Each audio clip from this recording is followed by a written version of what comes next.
అన్న నేను చెప్పేది ప్రతి ఒక్కరి విషయము గురించి అర్థం చేసుకోండి. నేను ఎందుకు చెప్తున్నానో, నేను ఏ వీడియో చేసినా ప్రజలకు అర్థం చేసుకోవాలి, ప్రజలు తెలుసుకోవాలని చెప్తున్నాను. నేను చెప్పే వీడియో ప్రతి ఒక్కటి మీకు నచ్చుతుందని, మీరంతా ఆదరిస్తారని ఈ వీడియో చేస్తున్నాను.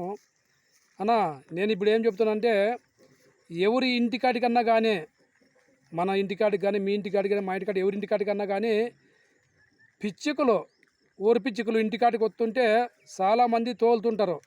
పిచ్చుకలను తోలొద్దండి. అవి మన ఇంటికాడికి వచ్చి మన ఇంటికాడ ఏదైనా కానీ తిని మన ఇంటికాడ గుడ్లు పెట్టి పిల్లలు లేపితే మనకెంతో మంచిది. ఆ పిచ్చుకలు వచ్చినాయంటే మనకు కలిసి వచ్చే కాలం వచ్చినట్లే, మన ఇంట్లో మంచి జరుగుతుంది. మన ఇంట్లో కొంతమంది పెళ్ళిళ్ళు కాని వాళ్ళు కూడా పెళ్ళిళ్ళు అవుతాయి. చాలా మంచిది పిచ్చుకలు వస్తే. చాలామందికి ఈ విషయం తెలీదు, నేను చెప్తున్నాను. అప్పుడు పెద్దల కాలంలో పిచ్చుకలు వస్తే కొట్టల్లో గిట్టల్లో రాగి కంకులు, జొన్న కంకులు, సద్ద కంకులు పెద్దోళ్ళు కట్టేవాళ్ళు. కాకుంటే ఇప్పుడోళ్ళకి ఇవన్నీ తెలియవు. చెబితే బాగా చెప్పి ఇంటిని ఇప్పుడు పిల్లనాయిళ్ళు మన మాట వినరు. అందుకే చాలామందికి ఈ విషయం తెలియదని చెప్తున్నాను. పిచ్చుకలు ఇంటికాటికి వస్తే తోలొద్దండి, దానికి ఆహారం వేయండి, అవి వస్తే చాలా మంచిది. ఇంకొక విషయము, చాలామంది కాకులు అరుతున్నాయి ఇంటికాడికి వచ్చి వాళ్ళు ఇస్తారు. కాకులు ఇంటికాడికి వస్తే చాలా మంచిది, ప్రతి ఒక్కరు గుర్తుపెట్టుకోండి. కాకులు ఇంటికాడికి వస్తే కాకులు కన్నం ఎత్తే మనకు చాలా మంచిది. ఎందుకంటే అవి తింటే మనం చచ్చిపోయిన వాళ్ళు మనలో పితృదేవతలు తిన్నట్లేనంట. ఇది ప్రతి ఒక్కరు గుర్తుపెట్టుకోండి. అవి తింటే మనకు మంచిది. పైన మన చనిపోయిన వాళ్ళు కూడా మనకు దీవిస్తారు. చాలామందికి తెలియదు. కాకులు ఇంటికాడికి వస్తే అయ్యో కాకు ఇంటికాడికి వచ్చింది దూడుతుంది ఉండేది. కాకు సామాన్యంగా ఇంట్లోకి దూరదు. ఎందుకంటే మనకేమన్నా ఇబ్బంది ఉంటేనే కాకి దూరేది కూడా, ఇంట్లో సరిగ్గా లేకుంటే. 90% కాకి ఇంట్లోకి దూరదు. ఇది ప్రతి ఒక్కరు గుర్తుపెట్టుకోండి.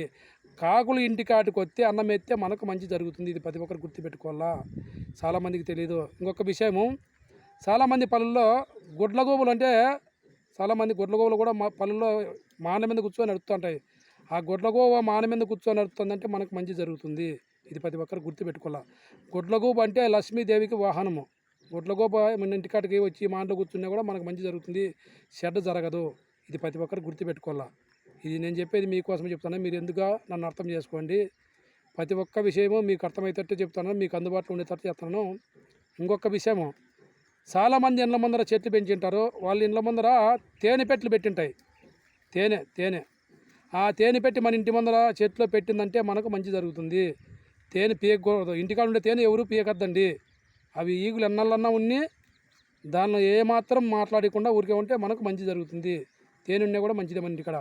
ఇలాంటివి చాలామందికి తెలియవు, నేను చెప్తాను. మీరు తప్పుగా అనుకోద్దండి. నేను చెప్పేది మీరు ప్రతి ఒక్కటి అర్థం చేసుకోండి. Bye friends. నచ్చితే లైక్ కొట్టండి, సబ్స్క్రైబ్ చేసుకోండి ఫ్రెండ్స్. ఇట్లా మీ ఎస్పీ స్టార్ నాగభూషణ ఫ్రెండ్స్. నేను పెట్టే వీడియో ప్రతి ఒక్కటి ప్రజలకు అందుబాటులో ఉండాలని పెడతాను. మీరందరూ సబ్స్క్రైబ్ చేసుకుంటే, లైకులు కొడితే నాకు ఉపయోగం ఉంటుంది. మీరు సబ్స్క్రైబ్ చేసుకుంటే నేను పెట్టే వీడియో ప్రతి ఒక్కరికి వస్తుంది సార్ ఫ్రెండ్స్. మీరు ప్రతి ఒక్కరు సబ్స్క్రైబ్ చేసుకోవాలని కోరుకుంటున్నాను. తప్పుగా అనుకోవద్దండి. ఏమైనా తప్పులు ఉంటే క్షమించండి ఫ్రెండ్స్. Bye friends.